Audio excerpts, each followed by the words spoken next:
फिर सूरज उगा है, कई घर रोशन किए होंगे। आज फिर सूरज उगा है, कई घर रोशन किए होंगे। कई घरों में अब भी अंधेरा बाकी है, क्योंकि वहाँ कोई ठेकेदार नहीं रहता। नहीं रहता वहाँ कोई राजा मंत्री, ना ही कोई नेता रहता है।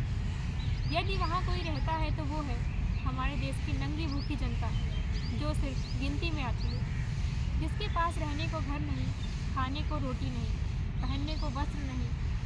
वहाँ कभी कोई आता जाता नहीं, क्योंकि शहर के कोने में वो सबसे गंदी और बदबूदार जगह है।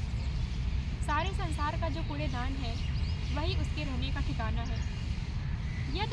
यदा कदा यदि कोई दिख जाए तो ये ना समझना कि वो दयालु है।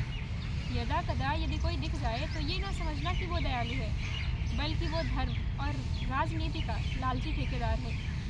वो आया है यहाँ अपने स्वार्थ से। यहाँ से लौटते ही वो इन्हें गालियाँ देगा, कपड़े बदलेगा, नहाएगा और गंगा जल डालकर खुद को वैसे ही स्वच्छ करेगा जैसे कोई शमशान से आया हो। उसका मन कलुषित है, भीतर सड़क इतनी है जैसे कोई कैंसर की अंतिम अवस्था में हो। किंतु उसका अहंकार, उसकी लालच और उसका स्वार्थ उसे खुद की नज़रों से दूर रखते हैं। और हाँ, वो ऐसा करे भी क्यों ना। इन बेचारों की गिनती भी तो मुर्दों की ही भांति होती है।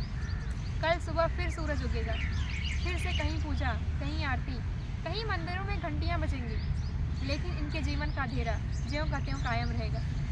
सारी दुनिया अर्श से फर्श पर चली जाएगी, लेकिन ये फुटपाथ पर सो रहे लोग, भीख मांगने वाले लोगों की संख्या लगातार बढ़ती जाएगी। वो भगवान जिसकी तुम दुहाई देते हो, वो भगवान जिसकी तुम दुहाई देते हो, शायद वो भी इतना दूर बैठा है कि ये नीचे वाले या तो उसे दिखते नहीं, यदि दिखते हैं तो वो भी इनसे घृणा करता है, औरों की ही भांति। अरे आखिर वो भगवान भी तो तुम्हारा ही है ना, तो तुम्हारी ही भांति होगा, लालची, बेईमान, लाचार, कमज़ोर और भीतर से निहायत गरीब।